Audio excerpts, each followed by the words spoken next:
7 दिन तक ये कमरे से बाहर नहीं निकलनी चाहिए। अगर इसे मैंने कमरे से बाहर देख लिया तो किसी की खैर नहीं, समझे? पर मैंने कुछ गलत नहीं बोला सागर, जो सच है मैंने वही कहा है। देविका चलो मेरे साथ। लेकिन सागर मेरी बात तो सुनो। ये है देविका। देविका पढ़ी लिखी और मॉडर्न लड़की है, लेकिन उसकी शादी ऐसे परिवार में हुई है जो गांव में रहता है। भले ही ये 21वीं सदी है, लेकिन देविका की ससुराल वालों की सोच वो तो 18वीं सदी से आगे बढ़ी ही नहीं। आइए जानते हैं क्या होगा जब शहर की पढ़ी लिखी और मॉडर्न लड़की फंस जाएगी संकीर्ण मानसिकता वाले माहौल में। सागर, ये तुम्हारे गांव में सबने इतने लंबे लंबे घूंघट क्यों कर रखे हैं? और ये सब मुझे इतना घूर घूर कर क्यों देख रहे हैं? अरे यार तुम भी घूंघट कर लो ना, इसीलिए तो देख रहे हैं सब तुम्हें। कम ऑन सागर, मैं घूंघट नहीं कर सकती, तुम्हें पता है ना मैं कौन हूँ। लेकिन देविका, मेरे पिताजी, चाचा जी, बड़े भैया और जीजा जी ने तुम्हें बिना घूंघट के देख लिया ना तो बहुत गुस्सा होंगे और न जाने कौन कौन से फरमान सुनाएंगे। घर चलो, देखा जाएगा जो होगा। सागर देविका से कई बार कहता है कि वो घूंघट कर ले, लेकिन देविका सागर की नहीं सुनती और अपने ससुराल के दरवाजे पर पहुंच जाती है। जब देविका वहां पहुंचती है तो देखती है कि उसकी सास बिमला, चाची सास कम्मो और जेठानी सुजाता ने लंबा सा घूंघट कर रखा था, पर उनकी ननद वीना ने घूंघट नहीं किया हुआ था। लेकिन हाँ, उसने सर पर सलीकी के साथ दुपट्टा जरूर ओढ़ा हुआ था। सागर अपनी पत्नी को सबसे मिलवा रहा होता है, तभी सागर के पिता जोगिंदर बोलते हैं, सागर, तूने बहू को इस घर के तौर तरीके नहीं समझा। हमारे घर की औरतें बिना घूंघट के किसी पर आए मर्द के सामने नहीं आती और तू इसे ऐसे ही ले आया। पिताजी मैं समझा दूंगा, वो नई नई शहर से आई है ना, इसलिए उसे पता नहीं है। सागर की बात सुनकर उसके चाचा जी महेंद्र बोलते हैं, ये बात तो तुझे गांव में कदम रखते ही अपनी बीवी को समझानी चाहिए थी। हमारा गांव में बहुत नाम है, तेरी बीवी ऐसे गांव भर में घूमेगी तो क्या इज्जत रह जाएगी हमारी। ये बोलकर जोगिंदर और महेंद्र वहां से चले जाते हैं। शाम को घर की सारी औरतें खाने की तैयारी करती है। खाना तैयार हो जाता है, लेकिन घर की कोई भी औरत खाना नहीं खाती। बहुत रात हो जाती है, तब देविका कहती है, सासू माँ, खाना बने हुए तो देर हो गई, रात भी बहुत हो गई है, हम लोग खाना क्यों नहीं खा रहे हैं? अरे बहू, ये क्या बोल रही हो? हमारे यहाँ घर की औरतें तब तक खाना नहीं खाती जब तक घर के मर्द खाना ना खा ले। लेकिन इतनी देर हो गई, आप सबको भूख नहीं लग रही क्या? तभी देविका की जेठानी सुजाता कहती है, लग तो रही है, लेकिन यहाँ की यही रीत है, ये निभानी तो पड़ेगी ना। भाभी जी, ये रीत नहीं है, औरतों को प्रताड़ित करने का एक तरीका है। अगर इस घर के आदमी पूरी रात नहीं आए तो पूरी रात खाना नहीं खाओगी क्या?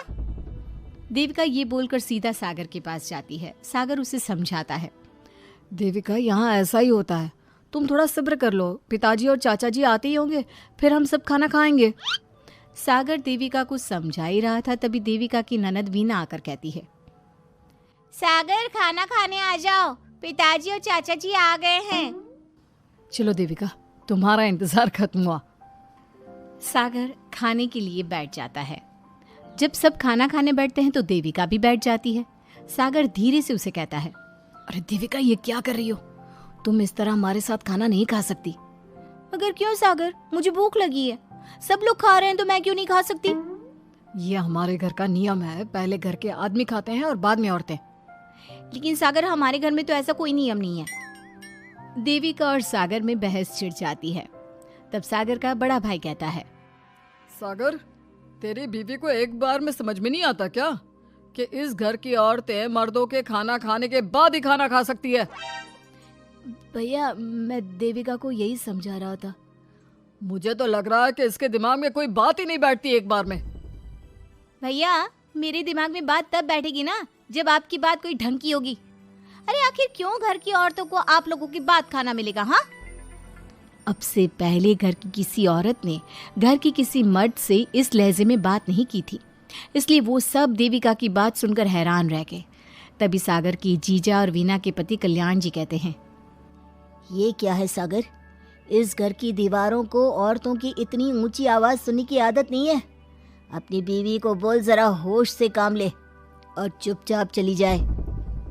क्यों चली जाऊं मैं चुपचाप? इस घर की औरतें आपकी हर बात बर्दाश्त कर लेंगी, लेकिन मैं शहर की पढ़ी लिखी लड़की हूँ। आपके कोई भी फालतू के रीति रिवाज मैं नहीं बर्दाश्त करने वाली। इस तरह देविका ने सारे घर की औरतों के लिए मिसाल पैदा कर दी। जोगिंदर के घर में पहली बार किसी महिला ने विरोध का स्वर उठाया है। ये बात घर के किसी मर्द को बर्दाश्त नहीं हो रही है। तभी जोगिंदर कहता है, महेंद्र, मोहन, इस बेशर्म लड़की को कमरे में बंद कर दो और आज इसे कोई खाना नहीं देगा। अगर किसी ने इसे खाना दिया तो मैं उसे जिंदा नहीं छोड़ूंगा। महेंद्र और मोहन उसे कमरे में बंद कर देते हैं और उसे खाना भी नहीं देते। रात के 3 बज जाते हैं। भूख की वजह से देविका को नींद भी नहीं आती। तभी उसे कुछ महसूस होता है। ऐसा लग रहा है कोई दरवाजा खोल रहा है, लेकिन इतनी रात को कौन हो सकता है? कहीं सागर तो नहीं? देविका उम्मीद भरी नजरों से दरवाजे की तरफ देखती है, लेकिन दरवाजा खोलने वाला सागर नहीं बल्कि विमला और कम्मो है। माँ जी, चाची जी, आप दोनों? बहू, ये ले, हम तेरे लिए खाना लाए हैं, खा ले। और ये बात ना तो किसी को बताना मत कि हमने तुझे खाना दिया है, नहीं तो हमारे मर्द मार मार कर हमारा बुरा हाल कर देंगे। माँ जी, आप यहाँ इतना घुट घुट कर क्यों रहती हो? देविका, अब तू भी इस घर की बहू है, तू भी हमारी तरह रहना सीख ले। इस घर के कायदे कानून अपना ले। इस घर के मर्द तो कभी बदलने वाले हैं नहीं बहू, तो तू ही बदल ले अपने आप को। माँ जी, बदलाव अच्छे के लिए हो तो हमें बदलना चाहिए। बेकार और बेतुकी बातों का तो विरोध करना चाहिए। दोनों ने देविका को समझाने की कोशिश की, लेकिन देविका ने उल्टा उन्हें ही समझा दिया। इसी तरह एक दिन देविका किसी बात पर जोर जोर से हंस रही थी।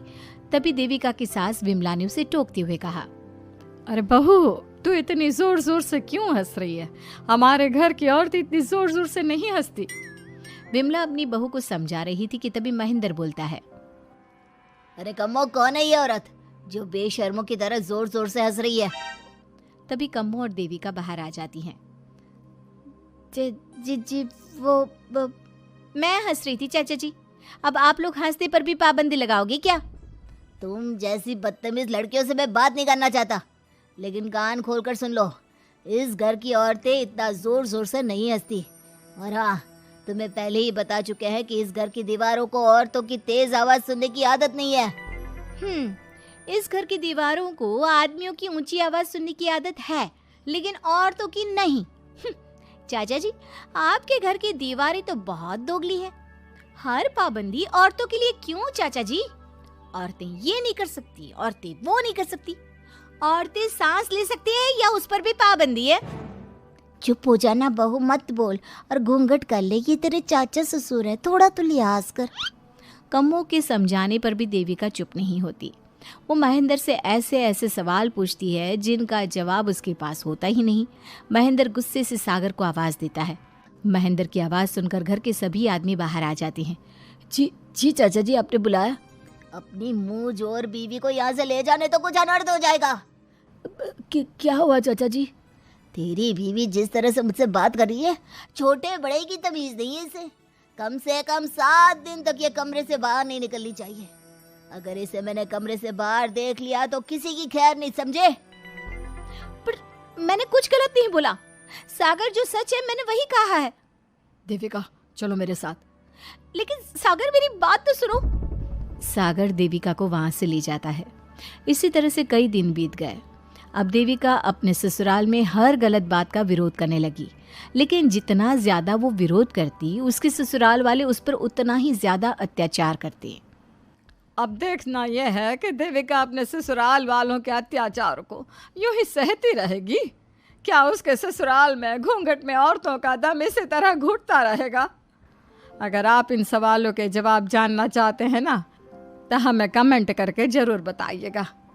और हमारी स्टोरी को लाइक, शेयर और चैनल को सब्सक्राइब करना ना भूलें। दोस्तों, हमें उम्मीद है कि आपको हमारी ये कहानी पसंद आई होगी। कृपया हमारे चैनल को सब्सक्राइब करें और सभी अपडेट्स के लिए बेल आइकन जरूर दबाएं। और हाँ, वीडियो लाइक और शेयर करना मत भूलिएगा। Bye bye.